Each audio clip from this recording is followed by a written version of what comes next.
नमस्कार दोस्तों, स्वागत है शोमुस बालाजी का और एक हेल्थ कंसर्न वीडियो में। आज के वीडियो में हम बात करने वाले हैं नियोपेप्टिन ड्रॉप्स के बारे में। नियोपेप्टिन ड्रॉप्स क्या है, किस प्रकार की दवा है, इसके अंदर सॉल्ट कॉम्पोजिशन क्या आता है, नियोपेप्टिन ड्रॉप क्यों प्रेस्क्राइब किया जाता है, बच्चों में पर्टिकुलरली क्यों दिया जाता है, ये भी बताएंगे इसके डोजेज क्या है और ये भी बताएंगे नियोपेप्टिन ड्रॉप की साइड इफेक्ट क्या है। तो वीडियो को अंत तक जरूर देखना। पहले चीज आपको बता देते हैं, नियोपेप्टिन ड्रॉप एक प्रकार के कार्मिनेटिव और डाइजेस्टिव एंजाइम की प्रिपरेशन है। अब कार्मिनेटिव और डाइजेस्टिव एंजाइम क्यों चाहिए? हमारे डाइजेशन, जो हजम पाचन क्षमता होता है, क्षमता डिपेंड करता है एंजाइम्स के ऊपर। एंजाइम्स खाना को तोड़ता है, प्रोटीन हो, फैट हो, कार्बोहाइड्रेट हो, उसको तोड़ता है, मरोड़ता है और इस फॉर्मेट में पेश करता है ताकि हमारे कोशिका उसको एब्जॉर्ब कर पाए, ले पाए। अब उसके लिए एंजाइम्स चाहिए। वो एंजाइम्स शरीर में नॉर्मली तैयार होता है, मगर कुछ कुछ केसेस में बच्चों में कुछ एंजाइम की डेफिशिएंसी होता है, एंजाइम ठीक से तैयार नहीं होता है, तो उनमें डाइजेशन की प्रॉब्लम लगा रहता है। अब देखेंगे कुछ बच्चों में हमेशा उनका डायरिया चलता रहता है, उनके डाइजेशन चलता रहता है, वॉमिटिंग जो है चलता रहता है, कुछ भी खाना खिला देते हो तो उसको ठीक से हजम नहीं कर पाते। तो उन बच्चों में ये नियोपेप्टिन ड्रॉप दिया जाता है ताकि नियोपेप्टिन ड्रॉप में बाहर से उसमें एंजाइम भरा हुआ है, वो एंजाइम आपकी डाइजेशन को मदद करेगा। अब कौन कौन से एंजाइम इसके अंदर, उसके बारे में बात करेंगे, मगर ये एंजाइम अलग से बाहर से दिया जाता है। जो स्टोमक के अंदर तैयार होना चाहिए, हमारे इंटेस्टाइन में रिलीज होना चाहिए, वो एंजाइम ठीक से काम नहीं कर रहा है, उसके वजह से ये प्रॉब्लम हो रहा है। और ज्यादातर केसेस में हजम शक्ति कम होगी और वहां पे पेट में ब्लोटिंग होगा, गुड़गुड़ गुड़गुड़ होगा, गैस ज्यादा प्रोड्यूस होगा। गैस ज्यादा प्रोड्यूस हो रहा है, इसका मतलब जो भी खाना आप खा रहे हो, खाना ठीक से हजम नहीं हो रहा है, इसीलिए गैस हो रहा है। तो वो सारी चीज को ठीक करने के लिए ये दवा दिया जाता है। अब बात करते हैं कि नियोपेप्टिन ड्रॉप्स की सॉल्ट कॉम्पोजिशन क्या है। अगर सॉल्ट कॉम्पोजिशन की बात करें तो यहाँ पे अलग अलग आपके स्क्रीन के सामने मैं रखता हूँ। अल्फा एमाइलेज होता है, जो कि एक प्रकार के ऐसा एंजाइम है जो कार्बोहाइड्रेट को हजम करने में मदद करेगा, उसके 20 मिलीग्राम होता है। पेपाइन जो प्रोटीन को डाइजेस्ट करने में मदद करेगा, 10 मिलीग्राम होता है।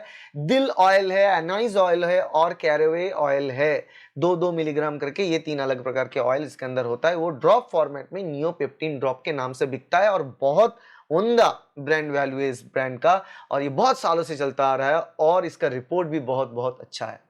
अब बात करते हैं कि ये जो नियोपेप्टिन ड्रॉप है ये क्यों प्रेस्क्राइब किया जाता है। मैंने तो आपको बताया कि ये डाइजेशन को ठीक करने के लिए दिया जाता है, मतलब एब्डोमिनल जो डिस्कम्फर्ट होता है बच्चों में, डाइजेशन ना होने से ये जो प्रॉब्लम होता है उसको ठीक करने के लिए दिया जाता है। डाइजेशन ठीक से हो, स्मूथली हो, उसके लिए दिया जाता है। दूसरा चीज है इन्फेंटाइल कोलिक बोल के प्रॉब्लम, जो इन्फेंट्स में, बच्चों में कोलिक की पेन होता है, पेट के अंदर दर्द होता है, वो बार बार रोता रहता है, हर वक्त खाना खिलाने के बाद ही वो रोता रहता है, वो जो प्रॉब्लम, उसमें भी ये मदद करेगा, उसके लिए भी ये दिया जाता है। फ्लैटुलेंस, जो गैस होता है, गुड़गुड़ जैसा करना पेट में, पेट ऐसा देखेंगे पेट बैलून की तरह हुआ के रखा है आपके बच्चों के, वहां पे भी पेट में गैस, क्योंकि खाना ठीक से पाचन नहीं हो पा रहा है, तो वहां पे भी ये दिया जाता है। इंडाइजेशन में, फ्लैटुलेंस में, और मैंने कहा इन्फेंटाइल कोलिक, इस सारे प्रकार के बीमारियों में ये दवा जो है इस हिसाब से दिया जाता है।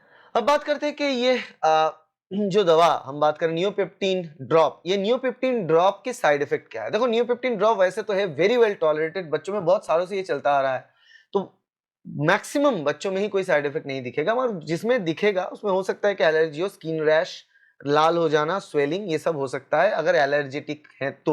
और गैस्ट्रोइंटेस्टिनल कुछ कुछ प्रॉब्लम हो सकता है कि ज्यादा मात्रा में नियोपेप्टिन ड्रॉप अगर अब बच्चों को दे दो तो डायरिया भी हो सकता है, वो चीज ध्यान में रखना। तो वो ध्यान में रख के आपको करना है, आपको पीडियाट्रिशियन के साथ बात करना है, उसके बाद आपको पता चलेगा, उस हिसाब से आपको डोजेज को एडजस्ट करना। अब बात करते हैं ये नियोपेप्टिन ड्रॉप के डोजेज के बारे में। तो आमतौर पे जो डोजेज है, इन्फेंट्स जिसको 1 साल के नीचे का जो बच्चे हैं, उनमें 0.5 ml, हाफ मिलीलीटर्स, मतलब के तकरीबन 10 से 12 ड्रॉप नियोपेप्टिन ड्रॉप देना होता है।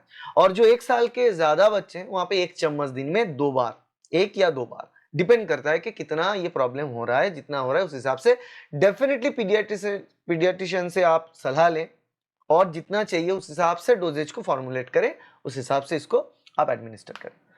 कोई भी प्रकार की बच्चों की बीमारी हो उसको उसके लिए डेफिनेटली आपको हमेशा, अगर आपका बच्चा है अपना, तो हमेशा एक पीडियाट्रिशियन के साथ टैग इन रहें। आपके लोकेलिटी में जो नज़दीक में है, अवेलेबल है, क्योंकि बच्चों की जो प्रॉब्लम है उसके सबसे बड़ी दिक्कत है कि वो कुछ खुल के बता नहीं पाएँगे कि कहाँ प्रॉब्लम हो रहा है, क्या प्रॉब्लम हो रहा है। अगर पेट में प्रॉब्लम है, ऐसा नहीं है कि वो सिर्फ़ इंडाइजेशन से हो सकती है, इन्फेक्शन हो, तो इसके लिए definitely go with a paediatrician. उनको चेक करने दीजिए। अगर इन्फेक्शन है तो एंटीबायोटिक्स चाहिए, सिर्फ़ नियोपेप्टिन ड्रॉप से काम नहीं चलेगा। इंडाइजेशन है तब चलेगा, मगर वो आप नहीं समझ पाएँगे, वो एक पीडियाट्रिशियन समझ पाएँगे। तो विदाउट कंसल्टिंग पीडियाट्रिशियन कोई भी बच्चों की दवा आप कंसल्ट ना करें, तो ही आपके लिए बेनिफिट रहेगा, ये आपसे विनती है। तो वीडियो अच्छा लगा तो लाइक कर देना, शेयर करना अपने दोस्तों के साथ, कलीग के साथ, सब्सक्राइब कर रहे हैं इस चैनल को, ताकि ऐसे वीडियो आपको मिलता रहे। Thank you, bye.